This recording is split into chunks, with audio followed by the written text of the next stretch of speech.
Good morning. I'm back at the country club that I was at, golf course.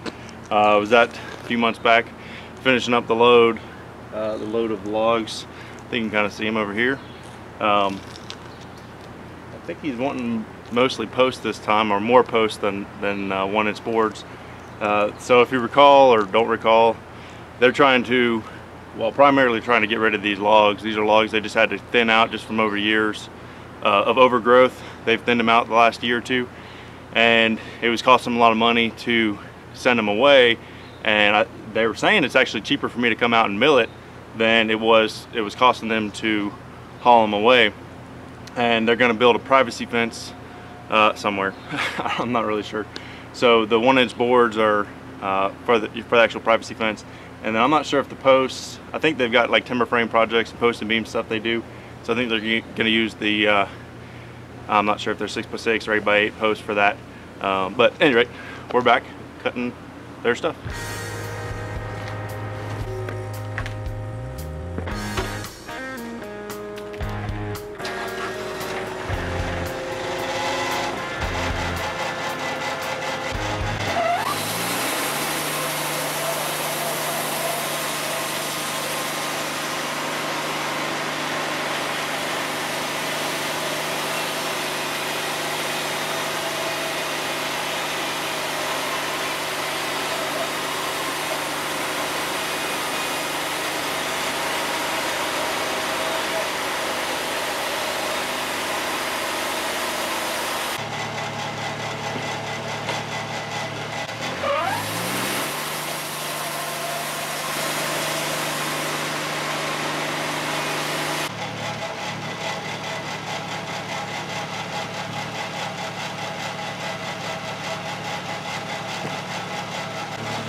sitting here eating my pitiful sandwich, but at least I got blueberries.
I'm just cutting some stickers. We're about finishing up for the day. And basically, it's getting towards the end of the day. Rain clouds are coming through, so I'm just going to finish this log out, finish these stickers up, and give me a second while you finish this. I'll bring you around and I'll show you a couple things with cutting pine, how I'm dealing with that.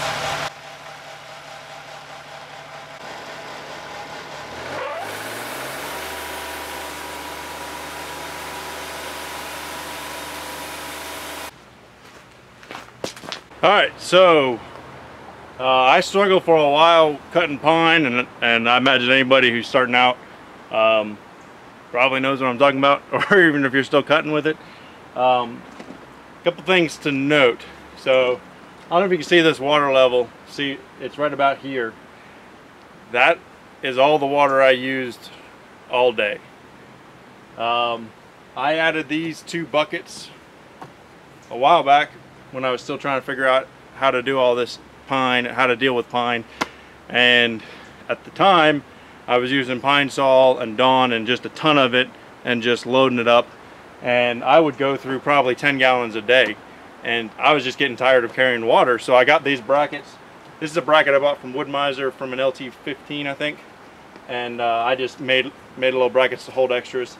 Also at the time, I was running, well, this was going into winter time, and I was trying to winterize the mill. I wanted to run a water mixture during the day, but then put an antifreeze, basically windshield washer fluid, run that when it was really cold, or I would purge the system with antifreeze, or the windshield washer antifreeze stuff at night. So basically I could keep 1 jug full of the antifreeze stuff, which is just fairly expensive. I mean, it's what, $3 for a gallon, and you know, you could mix it a little bit, but you can't mix too much. So, you know, even if you did half and half, you're looking at $8–10 for a 5-gallon jug of antifreeze mix. And so I didn't want to just run that all the time, especially with the pine stuff. You know, that just runs through a lot of water. You're going through 10 gallons a day. I mean, that's 20-some bucks a day if I'm cutting pine. So I didn't really like that.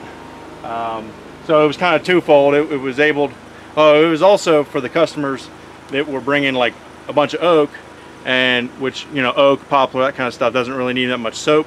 So it was pretty, you know, you could run just a little bit of a Dawn and that'd be fine. So I'd keep one jug with just water and Dawn, another jug with a bunch of soap like Pine Sol, a bunch of Dawn, all kinds of stuff, whatever I could throw in there, and then another jug with antifreeze.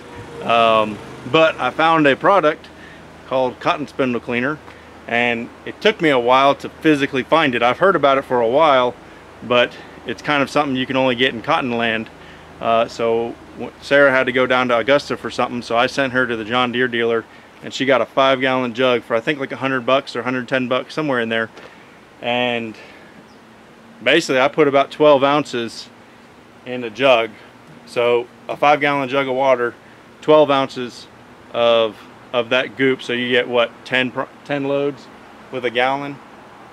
And I've gone through about a gallon of that mixture. So this jug, what do you get? 10, it's about that was 128 ounces to a gallon times, so that's 10 times, so you get 50. So you get 50 of these buckets for a 5-gallon bucket. So a 5-gallon jug will load up 50 of these. So basically this jug cost me $2 to fill up with cotton spindle cleaner. And all day I've been running. I think I've been maybe 4 or 5 hours on the clock, but I've been cutting all pine, straight pine, and I've gone through a gallon of water. Part of the secret, so that stuff is so effective that I don't need that much water. That was one of the things that I still didn't. It took me a while, even after I got the cotton spindle cleaner. I was still running my Wood-Mizer, you know, pretty high up. I don't know if you can see this, if you're familiar with Wood-Mizer. It basically pulses little sprays on the blade, and so I was running that pretty, not full blast, but pretty close to it. And just in playing with it, I realized I really didn't need that much water, and it was actually a cleaner cut. Let me bring you around and show you the blade. So yeah, this is basically how it runs. I don't really spray anything on it. I used to keep a can of WD-40, and every so often, you know, every couple minutes I would just give it a squirt to clean off all the sap. But you can see how clean this blade is, and some of the buildup, you know, it'll build up a little bit, but not too bad. And that was one of the things I found with running too much water, is all this crap would just build up and just cake and just load up the entire arm. And you know, so backing off the water pretty greatly reduced this stuff. And the cotton spindle cleaner is just so effective that you really don't need it to cut the sap. And so with less water becomes less buildup. So this amount of buildup, that's from maybe about an hour running. So you know, however long a blade lasts, you know, maybe give or take, you kind of come and kick it around a little bit, knock it off, but it's really not too bad. But you can see the blade, just how clean the blade is. I'll bring the camera around and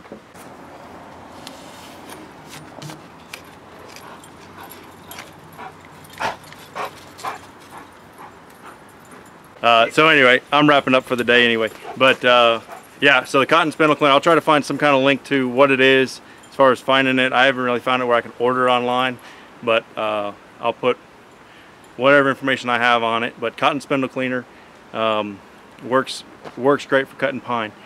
So anyway, I got to get wrapped up before rain comes. So anyway, thanks for watching, and we'll catch you next time.